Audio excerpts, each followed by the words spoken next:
Assalamualaikum warahmatullahi wabarakatuh. Halo anak-anak semua. Hari ini kita akan belajar tema 3, subtema 2, pembelajaran ketiga. Sudah siap untuk belajar hari ini? Kalau sudah siap, mari kita mulai belajarnya. Perhatikan gambar yang ada di hadapan kalian. Nah, gambar apa ya yang ada di hadapan kalian? Betul, itu adalah gambar di pasar. Sekarang Ibu akan bertanya, apa saja aktivitas yang ada di pasar? Ya, aktivitas yang ada di pasar adalah aktivitas jual beli antara penjual dengan pembeli. Berikut adalah contoh aktivitas di pasar antara penjual dan pembeli. Aktivitas yang dilakukan penjual di pasar yaitu yang pertama menawarkan barang dagangannya. Kemudian yang dilakukan penjual aktivitasnya adalah tawar-menawar harga dengan pembeli.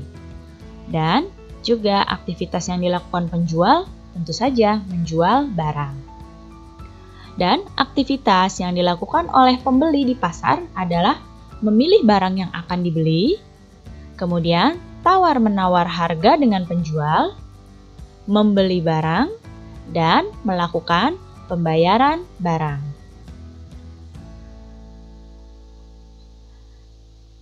Masyarakat melakukan aktivitas untuk memenuhi kebutuhan. Semua aktivitas yang menggabungkan aspek sosial dan ekonomi untuk mencapai kesejahteraan sosial disebut pembangunan sosial. Pembangunan sosial itu dimaksudkan untuk meningkatkan kesejahteraan sosial, di mana kebutuhan masyarakat secara sosial, ekonomi, dan spiritual dapat terpenuhi. Berikut adalah bidang-bidang pada pembangunan sosial. Ada bidang pada taraf hidup masyarakat, ada bidang ketertiban dan keamanan, ada bidang kesehatan, bidang pendidikan, dan bidang kerohanian.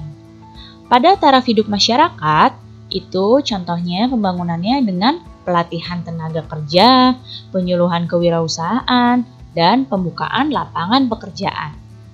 Pada ketertiban dan keamanan, contoh pembangunannya adalah dengan pelaksanaan siskamling, penyuluhan tentang keamanan dan ketertiban masyarakat. Pembangunan sosial di bidang kesehatan adalah dengan mendirikan posyandu dan juga dengan membersihkan lingkungan. Pembangunan sosial di pendidikan adalah dengan menerapkan program jam belajar masyarakat dan mendirikan taman bacaan. Dan bidang pembangunan sosial di kerohanian adalah dengan melaksanakan ibadah bersama sesuai agamanya masing-masing dan peringatan Hari Besar Agama. Jadi ini ya contoh-contoh bidang pembangunan sosial.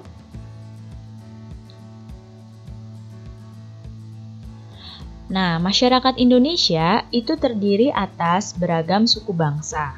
Ya, keberagaman suku bangsa ini menciptakan keberagaman adat istiadat. Jadi bukan hanya keberagaman suku, bangsa, kemudian agama, ada juga keberagaman adat istiadat yang berbeda-beda di setiap daerahnya. Apa itu adat istiadat? Adat istiadat adalah kebiasaan sosial yang sudah lama ada secara turun-temurun di masyarakat. Jadi, adat istiadat ini kebiasaan sosial yang dilakukan secara turun-temurun di masyarakat. Berikut adalah beberapa adat istiadat yang ada di Indonesia. Nah, ini adalah upacara ngaben. Asalnya dari Bali. Jadi, ini adalah upacara pembakaran jenazah di Bali. Kemudian ada lompat batu Fahombo, asalnya dari Nias. Lompat batu ini merupakan ritual pendewasaan seorang laki-laki dari suku Nias. Selanjutnya ada ngobeng, asalnya dari Sumatera Selatan. Nah, ini adalah tradisi menjamu tamu oleh masyarakat Palembang. Selanjutnya ada upacara sisingaan, asalnya dari Jawa Barat. Upacara ini merupakan tradisi mengarak anak sehari sebelum disunat. Nah, selanjutnya ada tedak siten, asalnya dari Jawa.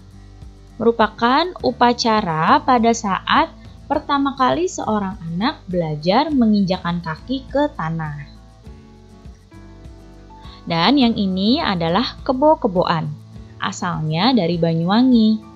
Nah, ini merupakan upacara memohon kesuburan sawah dan hasil panen yang melimpah.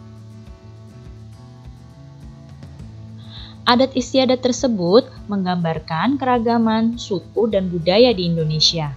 Dalam pelaksanaan upacara adat tersebut akan terjalin kerjasama yang baik antar warga masyarakat, sehingga dapat menciptakan kerukunan.